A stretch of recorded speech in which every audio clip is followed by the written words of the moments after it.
আসসালামাইকুম ভিউয়ার্স, নতুন একটা ভিডিও নিয়ে আপনাদের কাছে হাজির হলাম। এখনই আপনাদের দেখাবো যে এক ভাই কি অসাধারণ তন্ত্র মন্ত্র জাদু জানে। ঠিক আছে, যে ওর কথায় নাকি তিল আছে, ও যা বলে সেটাই নাকি সত্যি হয়ে যায়। তাহলে অবশ্যই ভিডিওটা দেখার আগে একটা লাইক, একটা কমেন্ট এবং শেয়ার দিতে ভুলবেন না, যাতে অন্য ভাইরা মিস না করে। তাহলে অবশ্যই ভিডিওটা দেখুন, এখন ধৈর্য সহকারে দেখবেন, একটু টানাটানি ঠেলাঠেলি করবেন না, ভিডিওটা মন দিয়ে শুনুন।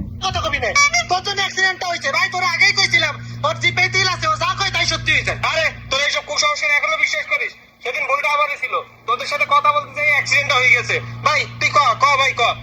ভাই আমাকে ভাগ্যটা কি ভালো, ক অ্যাক্সিডেন্ট করলাম তাও আমরা বাইসে রয়েছি, যদি মরি যেতাম। দেখছেন, ও সাথে সাথে বলার সাথে সাথে কিন্তু অ্যাক্সিডেন্ট করে তিনটাই শেষ। তা কেমন লাগলো ভিডিওটা অবশ্যই শেয়ার করতে বলবেন। আর অবশ্যই আপনার ইম্পর্টেন্ট আপনার গুরুত্বপূর্ণ মতামত দিতে বলবেন না কমেন্টে। দেখা হবে পরবর্তী ভিডিওতে। আসসালামু আলাইকুম।